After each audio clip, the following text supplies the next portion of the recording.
Hello everyone. आज इस lecture में हम डिस्कस करेंगे टाइप्स ऑफ रीजनल प्लानिंग यानी कि प्रादेशिक नियोजन के प्रकार।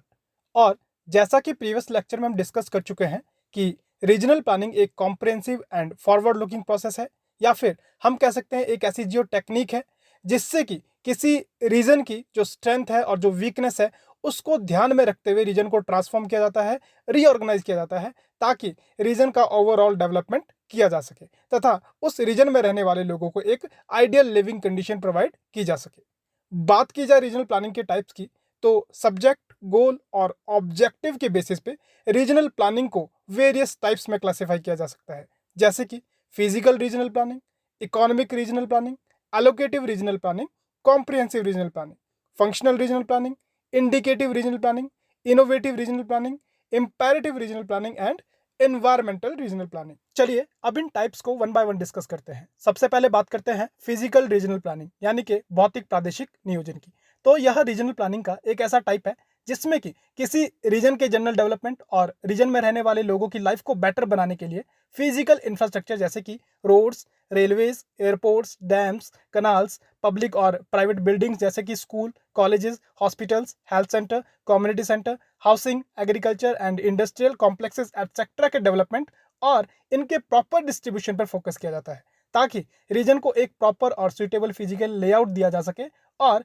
रीजन का स्ट्रक्चरल डेवलपमेंट किया जा सके। इसके अलावा अगर रीजन में कोई नई सिटी, टाउन या फिर विलेज को स्टैब्लिश करना है, तो वो नई सिटी, टाउन या फिर विलेज कहाँ पर डेवलप किया जाएगा, ये डिसीजन भी फिजिकल रीजनल प्लानिंग के अंडर ही किया जाता है। किसी रीजन का जो लैंड यूज पैटर्न है यानी कि भूमि उपयोग है वो किस प्रकार का होना चाहिए, ये भी फिजिकल रीजनल प्लानिंग के अंडर आता है, जिसमें कि ये डिसाइड किया जाता है कि रीजन में अगर कोई रेजिडेंशियल एरिया है तो वो कहाँ पर होना चाहिए, एग्रीकल्चर लैंड कहाँ पर होनी चाहिए, कोई इंडस्ट्रीज अगर वहाँ पर स्टैब्लिश करनी है तो उसकी लोकेशन कहाँ पर होनी चाहिए। इसके अलावा जो कि हम पहले भी डिस्कस कर चुके हैं, रीजन के इंफ्रास्ट्रक्चर नेटवर्क और पब्लिक फैसिलिटीज का कंस्ट्रक्शन और डिस्ट्रीब्यूशन भी फिजिकल रीजनल प्लानिंग के अंडर ही किया जाता है। Next is economic regional planning यानी कि आर्थिक प्रादेशिक नियोजन, जिसमें कि मेन फोकस रहता है रीजन का इकोनॉमिक डेवलपमेंट करना और ऐसी स्ट्रेटजीज बनाना जिससे कि पूरे रीजन को इकोनॉमिकली डेवलप किया जा सके, रीजन के इंटायर इकोनॉमिक स्ट्रक्चर और इकोनॉमिक एक्टिविटीज को इंप्रूव किया जा सके, रीजन में जो रिसोर्सेज है उनके प्रोडक्शन, डिस्ट्रीब्यूशन और कंजप्शन को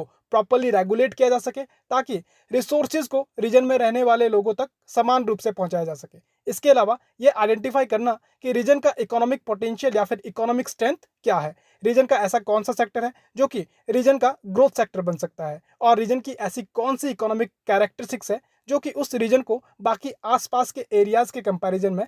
कॉम्पिटिटिव एडवांटेज देकर उसे बेहतर बना सकती है। इसमें रीजन के लिए ऐसी पॉलिसीज और स्ट्रेटजीज बनाना भी शामिल है जिससे कि रीजन में इन्वेस्टमेंट को अट्रैक्ट किया जा सके, इंडस्ट्रियलाइजेशन को प्रमोट किया जा सके और इंफ्रास्ट्रक्चर एंड ह्यूमन रिसोर्सेज को डेवलप करके रीजन में जॉब अपॉर्चुनिटीज को इंक्रीज किया जा सके। बात की जाए एलोकेटिव रीजनल प्लानिंग यानी कि आवंटन प्रादेशिक नियोजन की, तो जब किसी रीजन में रिसोर्सेज का अनइक्वल डिस्ट्रीब्यूशन होता है तो उस अनइक्वल डिस्ट्रीब्यूशन की प्रॉब्लम को कम करने के लिए एलोकेटिव रीजनल प्लानिंग की जाती है। यहाँ पर अनइक्वल डिस्ट्रीब्यूशन का मतलब यह है कि किसी रीजन में जो रिसोर्सेज है उन पर सिर्फ कुछ लोगों का ही कंट्रोल रहता है और बहुत से लोग ऐसे होंगे जिनकी पहुंच से ये रिसोर्सेज दूर होंगे। तो यहाँ पर रीजन में यूनिफॉर्म डेवलपमेंट के लिए और रिसोर्सेज को इक्वली डिस्ट्रीब्यूट करने के पर्पज से रिसोर्सेज के प्रोडक्शन, डिस्ट्रीब्यूशन और कंजप्शन को मैनेज किया जाता है, ताकि रीजन के सभी लोगों तक रिसोर्सेज को इक्वली पहुंचाया जा सके। इसमें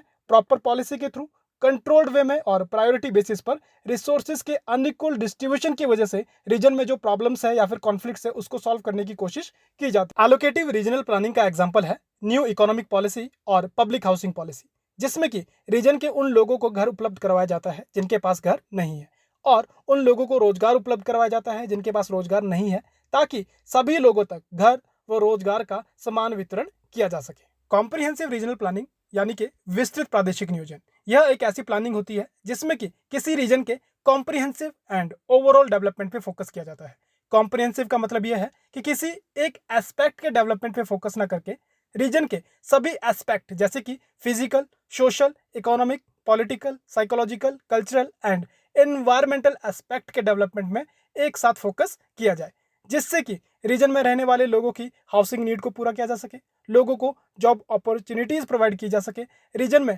ट्रांसपोर्टेशन सिस्टम को बेटर बनाया जा सके, एनवायरमेंटल इश्यूज़ को सॉल्व किया जा सके, land use pattern and public facilities की अवेलेबिलिटी को इम्प्रूव किया जा सके, ताकि रीजन का ओवरऑल डेवलपमेंट किया जा सके और लोगों की क्वालिटी ऑफ लाइफ को इम्प्रूव किया जा सके। बात की जाए फंक्शनल रीजनल प्लानिंग यानी कि कार्यात्मक प्रादेशिक नियोजन की, तो आपको पहले ये समझना होगा कि कोई भी रीजन या फिर किसी भी रीजन की जो सिटीज़ है या फिर टाउन है, उनकी अपनी कुछ फंक्शनल इंपॉर्टेंस रहती है और वो कुछ फंक्शंस के लिए जाने जाते हैं। एग्जाम्पल के लिए अगर कोई इंडस्ट्रियल सिटी और टाउन है तो वो इंडस्ट्रियल एक्टिविटीज़ के लिए जाना जाएगा, जहाँ पर लोग एम्प्लॉयमेंट के लिए आते हैं, रॉ मटेरियल जिससे कि प्रोडक्ट बनेगा वो बाहर से ट्रांसपोर्ट किया जाता है और उस इंडस्ट्री में जो प्रोडक्ट बनेगा उसको बाहर मार्केट में ट्रांसपोर्ट किया जाता है। इसी तरह से रीजन की या फिर सिटी या फिर टाउन की एग्रीकल्चर फंक्शन भी हो सकता है, एजुकेशनल फंक्शन भी हो सकता है या फिर एडमिनिस्ट्रेटिव फंक्शन भी हो सकता है। तो जब किसी रीजन के फंक्शनल एस्पेक्ट जैसे कि ट्रांसपोर्टेशन, वाटर मैनेजमेंट,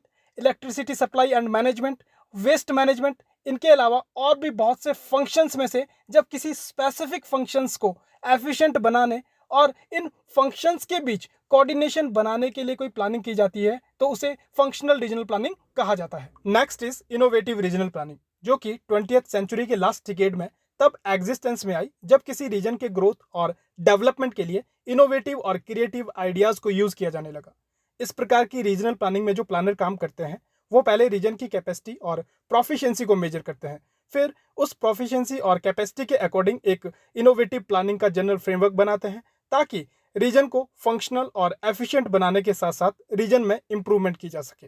तो हम कह सकते हैं कि जब रीजन के ग्रोथ और डेवलपमेंट के लिए या फिर रीजन की किसी प्रॉब्लम को सॉल्व करने के लिए कोई न्यू इनोवेटिव या फिर क्रिएटिव आइडियाज़ को फॉलो किया जाता है तो उस रीजनल प्लानिंग को इनोवेटिव रीजनल प्लानिंग कहा जाता है। एग्जाम्पल के लिए अगर किसी रीजन में अनएम्प्लॉयमेंट की प्रॉब्लम है जिसकी वजह से लोग इस रीजन से माइग्रेट होने के लिए मजबूर है, तो इस प्रॉब्लम को सॉल्व करने के लिए स्मॉल एंड मीडियम इंडस्ट्रीज को उस रीजन में डेवलप करने का इनोवेटिव आइडिया फॉलो करके और कोई और आइडिया या न्यू क्रिएटिव आइडिया को फॉलो करके अगर अनएम्प्लॉयमेंट और आउट माइग्रेशन की प्रॉब्लम को सॉल्व किया जाता है तो इसे इनोवेटिव रीजनल प्लानिंग कहा जाएगा। इसी तरह रीजन की कोई भी प्रॉब्लम जैसे कि air pollution, soil erosion, solid waste management, water conservation के लिए भी जब कोई इनोवेटिव या फिर क्रिएटिव आइडियाज को यूज किया जाए तो उसे इनोवेटिव रीजनल प्लानिंग कहा जाए। Next is indicative regional planning. यह एक ऐसी रीजनल प्लानिंग है जिसमें कि किसी रीजन में रहने वाले लोगों को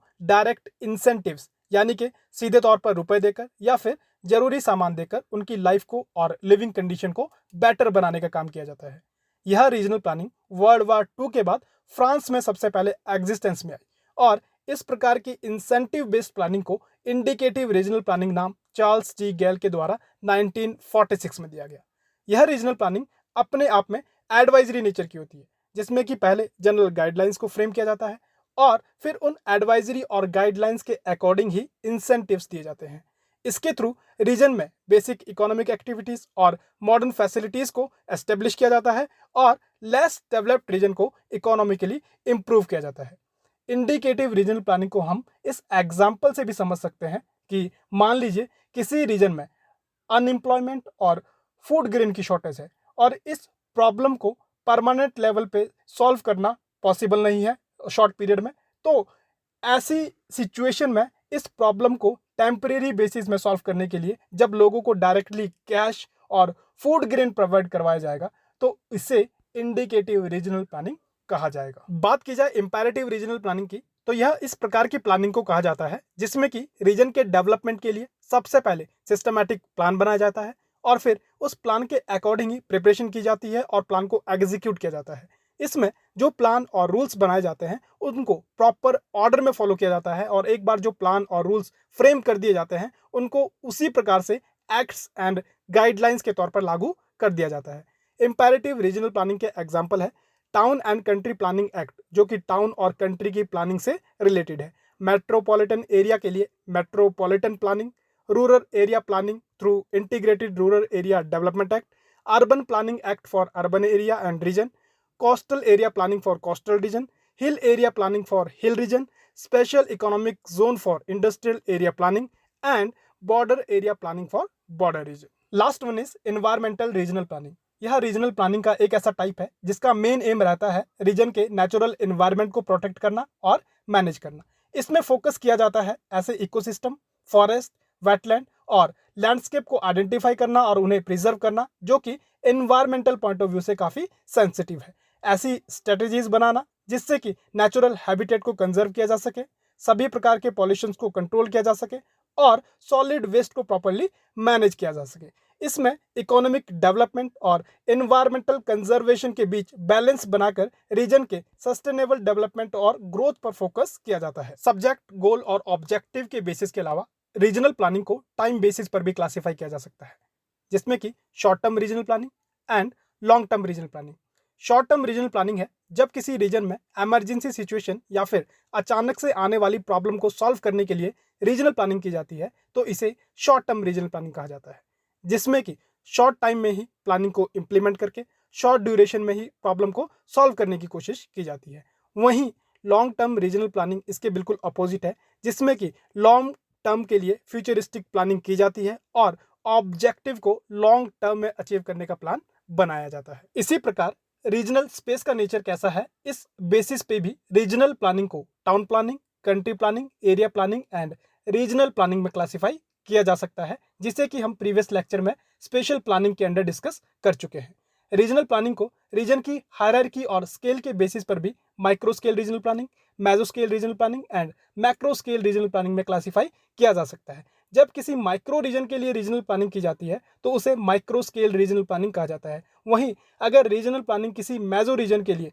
जो कि माइक्रो रीजन से तो बड़ा है लेकिन मैक्रो रीजन से छोटा है, उसके लिए जो प्लानिंग की जाती है उसे मेसो स्केल रीजनल प्लानिंग कहा जा सकता है। और अगर रीजनल प्लानिंग के लिए जो रीजनल यूनिट है वो एक मैक्रो रीजन है तो उसे मैक्रो स्केल रीजनल प्लानिंग कहा जा सकता है। इसी प्रकार रीजनल प्लानिंग को centralised and decentralised regional planning में भी क्लासिफाई किया जा सकता है। सेंट्रलाइज्ड रीजनल प्लानिंग का मतलब है जब रीजनल प्लानिंग के प्रोसेस को सिंगल अथॉरिटी या फिर सेंट्रल गवर्नमेंट या फिर सिंगल कोई स्टेट गवर्नमेंट के द्वारा रेगुलेट या फिर इंप्लीमेंट किया जाता है तो उसे सेंट्रलाइज्ड रीजनल प्लानिंग कहा जाता है। और अगर रीजनल प्लानिंग के प्रोसेस को किसी सिंगल अथॉरिटी की जगह मल्टीपल हायर, मिडल या फिर लोअर लेवल अथॉरिटीज़ के द्वारा मिलकर